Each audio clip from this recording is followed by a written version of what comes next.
मैया कौशल्या ने कहा ये बालक क्यों रो रहा है? गुरुदेव वशिष्ठ ने कहा ये बालक इसलिए रो रहा है कि राम जी के बगल में आपने इनको सुला दिया, इसीलिए रो रहा है। बोले तब दशरथ जी ने कहा इस बालक को उठा करके राम जी के चरणों के पास पालना में लिटा दो तो इसका रोना बंद हो जाए।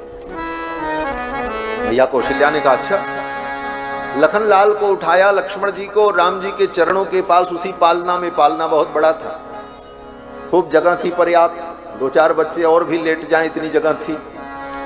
तो पालना में राम जी के चरणों के पास लखन लाल को जब लिटा दिया तो लक्ष्मण जी का रोना बंद हो गया। और लक्ष्मण जी ने क्या किया? बोले रामलला सरकार के चरण के अंगूठे को अपने मुख में रख लिया और चुसुर चुसुर चूसने लगे, जैसे बच्चा अंगूठा चूसता है। लक्ष्मण जी ने सोचा ये भगवान का जो अंगुष्ठ है इसमें बड़ा रस है, इतना रस है कि इस रस को पाने के लिए स्वयं भगवान अपना अंगूठा चूसते हैं। करारविंदेन पदारविंदम मुखारविंदे विनवेशयंतम बटस्य पत्रस्य पुटेशयानम बालम मुकुंदम। तो जिस चरण में इतना रस है उस रस को पाने के लिए स्वयं भगवान बालक बन जाते हैं और उस रस का पान करते हैं। एक भक्त ने कहा भगवान अपना चरणामृत क्यों पीते हैं? अपना चरणामृत पीना कौन सा धर्म है? बोले भगवान ने विचार किया। क्या विचार किया? बोले मेरे चरणामृत में बड़ी शक्ति है। कितनी शक्ति है? बोले भगवान से ज्यादा शक्ति भगवान के चरणामृत में। क्यों? बोले चरणामृत पुत्र के सामने भगवान को अपनी प्रतिज्ञा छोड़ देनी पड़ी।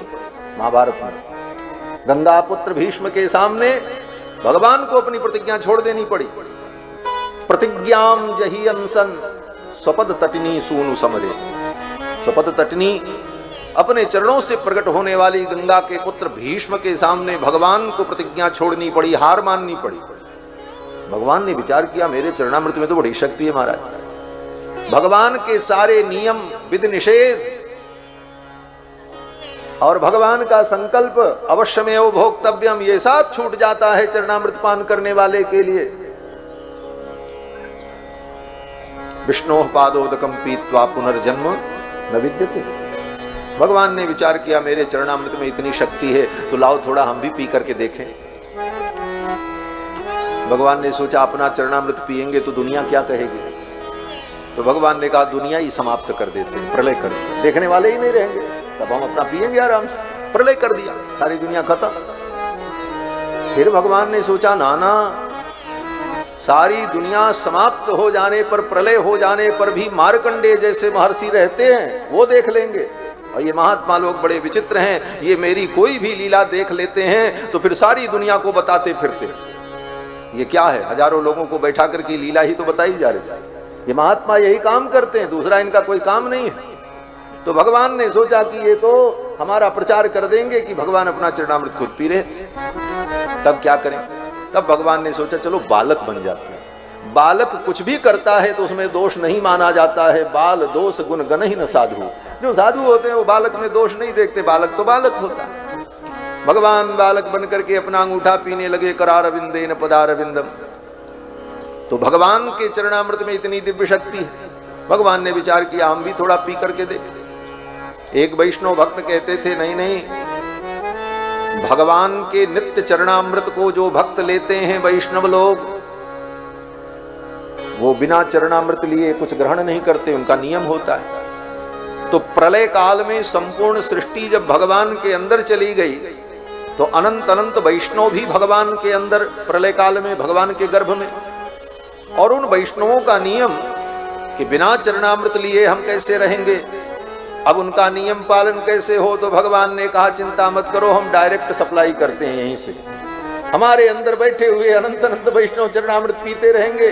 और भगवान ने करारविंदेन पदारविंदम मुखारविंदे विनवेशयंतम, और अपने ही चरणामृत का पान। तो लक्ष्मण जी ने विचार किया भगवान के चरणामृत में इतनी शक्ति है, स्वयं भगवान अपना चरणामृत चखते हैं, तो हम भी इसी चरणामृत का पान करें। और लक्ष्मण जी ने भगवान के चरणों को पकड़ लिया और ठाकुर जी के पैर के अंगूठे को अपने मुख में रख करके चुसुर चुसुर चूसने लगे। इस कथा का भाव गोस्वामी तुलसीदास जी एक चौपाई में वर्णन करते हैं। 12 ते निज हित पति जानी, लक्ष्मण राम चरण रतिमान। 12 ही ते निज हित पति जानी। बचपन से ही लक्ष्मण जी ने अपना हित भगवान के चरणों में समझा। 12 ही ते निज हित पति जानी, लक्ष्मण राम चरण रतिमानी। लक्ष्मण जी का रोना बंद हो गया। एक दिन मैया कौशल्या भगवान राम लला सरकार को गोद में लेकर के खिला रही थी। रात्रि का समय था। धवल आकाश में चंद्रमा प्रकाशित हो रहे थे। चंद्रमा को देख करके भगवान मचल गए और मैया कौशल्या से जिद करने लगे, मैया ये चंद्रमा मुझे दिला दो। कबहू की शशि मागत आर करें, कबहू प्रतिबिंब निहारी डरे। कबहू शशि मागत आर करें, कबहू प्रतिबिंब निहारी डरे। कबहू शशि मागत आर करें, कबहू प्रतिबिंब निहारी डरे। कबहू करताल बजाई के नाचत, मातु सबे मन मोद भरे। कबहू करताल बजाई के नाचत, मातु सबे मन मोद भरे। कबहू ऋषियाई कहे हट के, मुनि लेत सुझी लागी अरे। कबहू ऋषियाई कहे हट के, मुनि लेत सोई जेहि लागी अरे। अवधेश के बालक चारि सदा, तुलसी मन मंदिर में बिहरे। अवधेश के बालक चारि सदा, तुलसी मन मंदिर में बिहरे। अवधेश के बालक चारि सदा, तुलसी मन मंदिर में बिहरे। इस बाल लीला का वर्णन गोस्वामी तुलसीदास जी महाराज कवितावली रामायण में करते हैं। कबहू की शशि मांगत आर करें, कभी चंद्रमा को मांगने के लिए जिद कर लेते हैं, हमको चंद्रमा दिला दो, जैसे कन्हैया ने किया। मैया मैं तो चंद्र खिलौना लई हूं। मैया से कहा कि ये चंद्रमा मुझे दिला दो। कबहू शशि मांगत आर करे, कबहू प्रतिबिंब निहारी डरे। काल भी जिनसे डरता है, अरे और की तो बात छोड़ दो, जिनकी कथा से काल डरता है, काल ब्याल मुखग्रास त्रास निर्णास हेतव्य, वो भगवान कैसी मधुर लीला करते हैं, अपना ही प्रतिबिंब देख करके डर जाते हैं। बाल लीला करते समय अपने प्रतिबिंब को देख करके अचानक रोने लग जाते। मैया दौड़ करके आती, पूछती क्या हुआ क्या हुआ। तो अभी तो ठाकुर जी बोल नहीं पाते, तो अपने प्रतिबिंब को इशारा करके बताते हैं ये। मैया कहती धन्य हो प्रभु आपकी लीला। कबहू प्रतिबिंब निहारी डरे, कबहू करताल बजाई के नाचत। मैया आंगन में खड़ी कर देती ठाकुर जी को। मैया ठाकुर जी को आंगन में विराजमान कर देती। ठाकुर जी खड़े तो मैया ताली बजाती, लाला नाचो।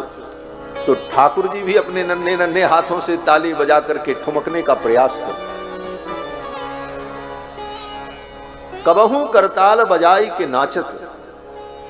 और मैया ने पैर में जो सुंदर पैजन धारण करा दिया, उन पैजन के क्षुद्र घंटिका क्षुद्र नूपुर जब छम छम बजते तो भगवान को बड़ा मजा आता और गोड़ पटकने लगे और जोर जोर से चरणों को पटकते और ध्वनि आती तो किलकारी मार करके हंसते और मैया ताली बजाती और ठाकुर जी स्वयं ताली बजाते। करताल बजाई के नाचत, कबहू करताल बजाई के नाचत, मातु सबे मन मोद भरे।